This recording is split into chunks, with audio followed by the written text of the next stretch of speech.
This one is for Mr. Trump. Mr. Donald Trump, there is a video or there is a message article circulating in our country, South Africa, that all the soldiers of South Africa have sent you a message threatening you to release Vezenia what President Maduro. Hey, President Trump, let me tell you, we have a serious problem here in South Africa of alcohol.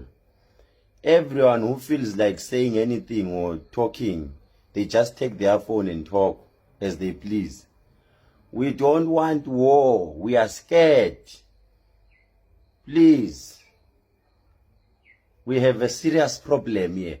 Don't entertain that article, please. Our soldiers they didn't say that, please, even if they said so. Maybe are those resigned soldiers. No, we don't want war, please. We want peace. Stay with your country, USA. We don't want war, please. Trump, siyasaba baba.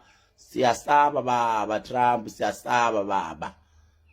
In fact, kunomuntu oyedwa sicela South Africa ushayele ngempama ahambe. Uyedwa nje ngeke ngimusho kodwa ngiyamazi.